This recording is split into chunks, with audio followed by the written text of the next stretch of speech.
Hoje eu vou falar com vocês de um assunto que me travou assim por muitos anos na vida, que é o medo. Medo de Deus, medo de viver. Tem muita gente que tem medo de Deus porque acha que Deus vai condenar, que Deus vai punir, que Deus vai corrigir, que Deus está sempre mostrando as piores partes da gente, né? Tipo, você não tem nada de bom e a gente fica pensando nisso, só que Deus não é assim. Então hoje eu vou te apresentar um Deus que, diferente de tudo que você já conheceu, porque Deus ele é um Deus amoroso, ele é um Deus de graça, um Deus de misericórdia.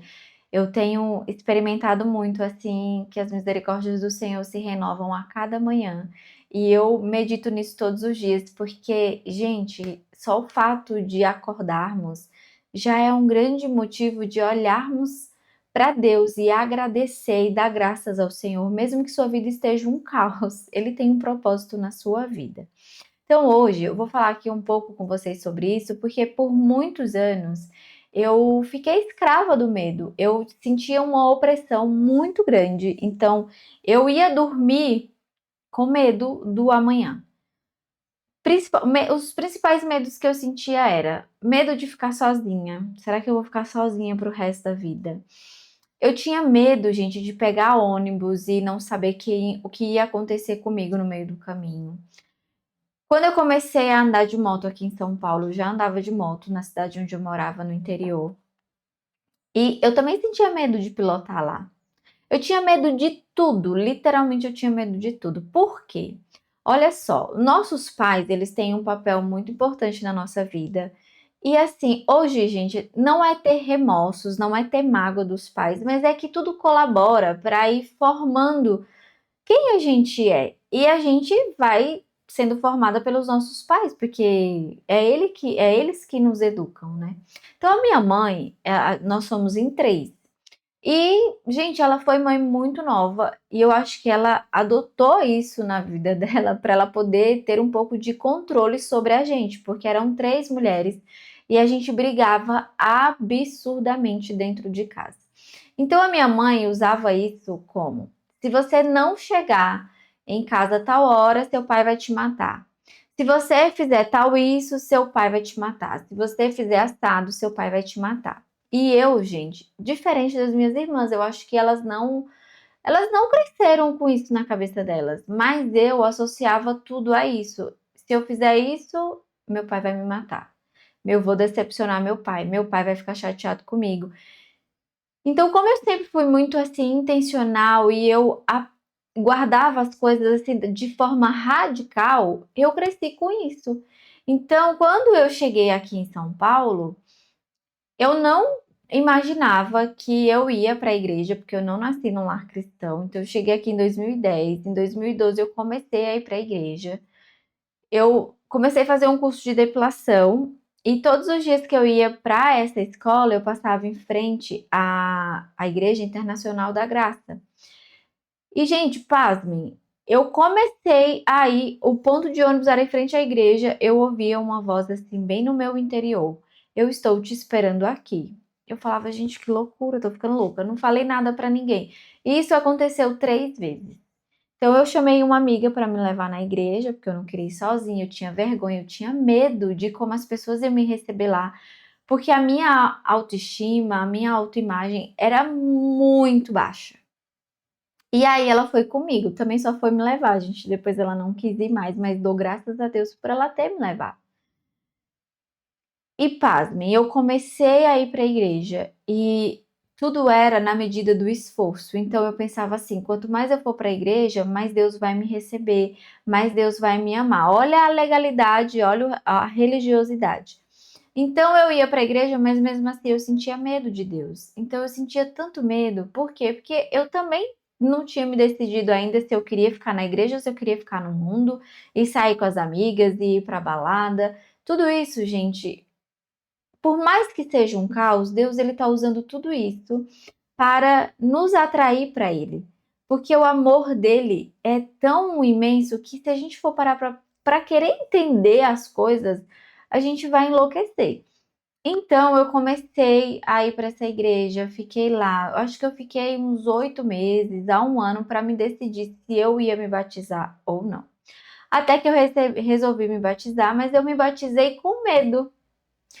Só que o que acontece? Antes de descer as águas, eu falei uma coisa para o Espírito Santo. Eu falei: Espírito Santo, eu sei que eu vou errar, eu sei que eu vou falhar, porque lembra que a minha mãe sempre falava que se eu fizesse tal coisa, meu pai ia me matar. Então, dali, Deus já estava trabalhando no meu coração.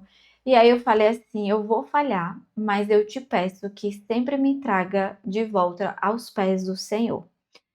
E isso, gente, foi crucial. Todas as vezes que eu saía, que eu sabia que eu estava indo por um caminho que não era para ir, o Espírito Santo sempre falava assim para mim: o que que você está fazendo aqui? O que que você está fazendo aqui? E eu teimosa, porque a teimosia é uma idolatria, e eu queria viver e achava que estava tudo bem. E mesmo assim, com aquela sensação de medo. E eu fui vencendo o medo lendo a Bíblia. Só que também não foi fácil. Quando eu comecei a ler a Bíblia, parecia que eu encontrava tudo de errado em mim. Parecia que todas as pessoas ali eram perfeitas, porque você vê Deus, um Deus de provisão, né? Você vê lá as pessoas pecando no Antigo Testamento, mas o Senhor derrama graça. E a gente, no lugar de olhar para essas pessoas que são como a gente, imperfeitas, e que Deus derramou graça mesmo no tempo da lei, a gente acha que a gente não merece e que a gente de fato não merece, mas que, tipo, nós somos as piores pessoas do mundo. E era assim que eu me sentia, e eu não sei se você já passou por isso ou tá passando por isso. Eu resolvi gravar esse vídeo porque eu sei que tem muita gente que enfrenta esses desafios.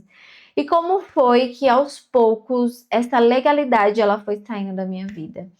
Eu passei mais tempo com Deus, eu passei mais tempo lendo a Bíblia, então eu acordava mais cedo antes de trabalhar para ler a Bíblia. E mesmo que eu não entendesse nada, eu tinha uma certeza, eu falava: Senhor, uma hora a verdade vai vir até a mim e o Senhor vai me libertar. Porque não é possível uma pessoa ler tanto a Bíblia e ela continuar do mesmo jeito. E assim eu fiz. Eu sei, gente, que passou assim. Eu comecei para a igreja em 2012. Em 2017, eu comecei a fazer um curso de técnico em ótica, porque eu trabalhava em ótica. E uma amiga minha falou assim para mim: Fê, você sente tanto medo. Mas quando o verdadeiro amor chegar, ele vai lançar fora todo o medo. Aquilo me trouxe um impacto tão grande. Eu falei: como assim o verdadeiro amor chegar? O verdadeiro amor chegar. Aí ela foi e falou assim para mim: porque Jesus é o seu verdadeiro amor, mas ele ainda não te encontrou, você não deixou ele te encontrar. E aí eu passei a meditar nessa passagem de 1 João 4:18. No amor não existe medo, pelo contrário, o perfeito amor lança fora o medo. Porque o medo envolve castigo, e quem teme não é aperfeiçoado no amor. E aí, toda vez que eu sentia medo, agora eu falava: Jesus, você não me ama. Jesus, eu não estou no Senhor, porque a tua palavra diz que o verdadeiro amor lança fora o medo. E se o Senhor é o amor, então eu não estou no Senhor. Olha que guerra, gente, que guerra. E aí eu passei a perguntar: por que que eu não consigo sentir o seu amor? Deus, por que eu não consigo sentir o seu amor? Deus, por que eu não consigo perceber o seu amor se a tua palavra diz que o verdadeiro amor lança fora o medo? E aí, gente, é onde mora a grande questão. A gente vai estar querendo sempre comparar Deus com as pessoas que são referências de amor para nós. Ou seja, se quem mais me amava, se no primeiro erro que eu cometesse ia me matar, automaticamente era isso que eu guardava na minha memória e foi isso que a minha alma ficou aprisionada por muitos anos. Minha mãe fez isso por querer gerar esse tipo de medo em mim? Não. Era uma forma que ela tinha, gente, de controlar tantas meninas, né? Eram 3 e ela era uma mãe muito nova. Mas isso gerou uma sequela muito grande na minha vida. Então, eu fui aos pouquinhos meditando na palavra do Senhor, e à medida que eu sentia medo, eu me prostrava diante do Senhor. E mesmo andando por lugares que não era para eu andar, a graça do Senhor me alcançou. E ele estava sempre cuidando de mim, por mais que eu sentisse medo e desespero, porque, gente, quando vocês perceberem o desespero na alma de vocês, o diabo, ele quer isso, colocar desespero, porque ele quer falar assim, tá vendo? Deus não te ama, tá vendo? Ele vai usar os seus medos. Você tem medo de ficar sozinha, tá vendo? Você tá sozinha até hoje. Então, cuidado, mas saiba que a graça do Senhor, ela é imensa, ela é gigantesca e ela deseja te alcançar. Então, faça esse exercício. Pegue a palavra do Senhor e pergunte, Senhor, sabe, eu não estou conseguindo receber o teu amor. Eu estou tão aprisionada no medo que eu estou paralisada. E outro versículo que me ajudava muito, que está lá no Salmo 139, porque o Salmo 139, gente, Davi está contando que Deus fez ele no ventre da mãe, Deus gerou ele. Então eu comecei a meditar no Salmo 139 e tem uma parte que ele diz assim, ó: os teus olhos viram a minha substância ainda informe, e no teu livro foram escritos todos os meus dias, cada um deles escritos e determinados, quando nenhum deles ainda existia.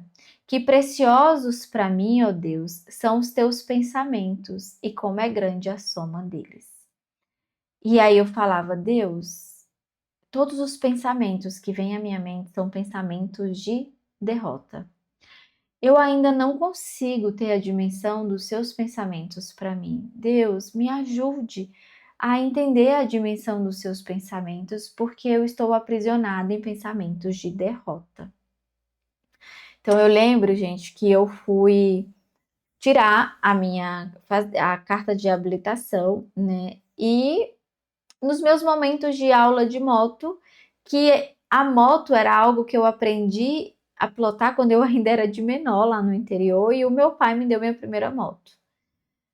E eu ficava assim, mais uma vez, se eu errar, se eu falhar, eu não sei o que vai ser de mim. Então, o medo era tão grande que eu tinha vontade de tirar até a própria vida. Então eu falava assim, Deus, tira a minha própria vida, eu não posso fazer isso comigo. Me leva para perto do Senhor, eu quero morrer. Só que ninguém da minha família sabia disso, porque, gente, o diabo, você nasceu, ele vai querer guerrear para querer a sua alma. Só que como que a gente vai entendendo isso? Lendo a palavra, lendo a Bíblia e se refugiando no Senhor. E, pelo amor de Deus, não queira só ouvir pregação, queira ter o seu tempo com Deus. Porque a experiência que eu tive com Deus é diferente da experiência que você vai ter com Deus. Eu posso orar por você, eu posso estar aqui trazendo esse testemunho para você, mas você precisa ir até a fonte, porque da fonte que eu bebo água não vai matar a tua sede. Você precisa matar a tua sede aqui, ó, na palavra, lendo a palavra. E era assim, gente, que eu fazia, mesmo tendo esse tipo de sentimento. Deus colocava pessoas muito boas na minha vida para orar comigo, para falar da Bíblia comigo, mas eu precisava ter tempo com Deus. Então eu falava, Senhor, todos os pensamentos que eu tenho é que eu não ia prestar, é que eu não sei fazer nada, que eu não vou dar certo. Então esses pensamentos de medo eles vinham assim o tempo todo. Então, vou numa entrevista de trabalho. Eu senti um medo absurdo. Nossa, mas não vai dar certo. Eu não sei falar direito. Eu não sei português direito. Eu não sei escrever direito. Então, gente, essas coisas, elas precisam ser quebradas, porque elas são cadeias, cadeias que aprisionam a nossa mente, cadeias que aprisionam a nossa alma. E essa foi a minha experiência de infância até na escola. Gente, até na escola eu sofria perseguição. Então, vocês têm que vencer isso à medida que vocês vão conhecendo Deus. E olha que Deus maravilhoso. Nós vivemos num tempo da graça, aonde você não precisa entender a graça, você só precisa recebê-la e aceitá-la. Deus, eu não quero entender, eu só sei que o Senhor me ama, eu só sei que o Senhor me quer para o Senhor, eu só sei que o Senhor quer me tirar dessa vida de tristeza e de medo e quer me dar uma vida de liberdade, porque Jesus morreu na cruz para isso.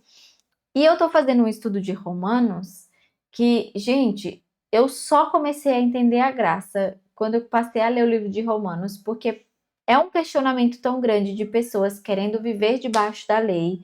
E ele vem dizendo que a lei precisava de um castigo e que Jesus já pagou por isso. O castigo foi a morte, morte de cruz. Então, se você quiser se aprofundar um pouco mais, eu vou deixar a playlist do estudo, porque nós estamos apenas no capítulo 6 ainda, né? Nós vamos fazer um capítulo todos os dias e tem sido libertador. Para esse vídeo não ficar muito longo, eu desejo de todo o meu coração que você faça esse exercício. Pegue a palavra do Senhor em voz alta e comece a conversar com Ele. Deus, está escrito na tua palavra que os teus pensamentos são preciosos demais ao meu respeito. Está escrito na tua palavra que o Senhor me formou no ventre da minha mãe, o Senhor me conhece, mas eu ainda não te conheço. Porque quanto mais eu leio a tua palavra, mais eu me sinto mal. Senhor, a tua palavra diz que o verdadeiro amor lança fora o medo. Me ajude a receber o teu amor. Me ajude a não comparar o teu amor com o de mais ninguém, porque o teu amor é perfeito e o amor das pessoas não é perfeito. E aí Romanos vai nos ensinar também que o pecado veio e destruiu todo o nosso relacionamento, destruiu as nossas palavras, ele distorce tudo. Então, por isso que nós precisamos estar no Senhor. Então, minha irmã, eu oro para que você receba do Senhor esse amor, receba do Senhor essa graça, que você seja livre, livre desse medo de viver, livre desse medo de Deus, porque Deus é um Deus amoroso, Deus é um Deus relacional e Ele quer se relacionar com você. Antes de querer buscar uma igreja, busque conhecer a palavra do Senhor no secreto e intimidade. Eu oro para que você não se distraia por essas experiências que você teve na sua casa, mas que você tenha olhos firmes de olhar para o Senhor. Oh, aleluia, Senhor. Que você, depois desse vídeo, que você possa experimentar a graça do Senhor e o amor do Senhor. Porque tem muita pregação que vai te condenar, vai estar ali mostrando a lei, mas o Senhor quer derramar graça sobre a sua vida. Então, minha irmã, não quer entender a graça, apenas receba essa graça que o Senhor Jesus se entregou naquela cruz para cumprir toda a lei. Oh, aleluia! E hoje ele tem graça para a tua vida, ele tem amor, ele tem libertação para você. Então seja livre, minha irmã, em nome de Jesus. E venha acompanhar o estudo do livro de Romanos comigo, para que você possa crescer no entendimento da graça. Amém? Então, um beijo. E fica comigo aqui em todos os vídeos. Manda esse vídeo para alguém que você lembrou, alguém que você deve ter pensado assim: nossa, fulano precisa assistir esse vídeo. E Deus te abençoe imensamente. Até o próximo vídeo.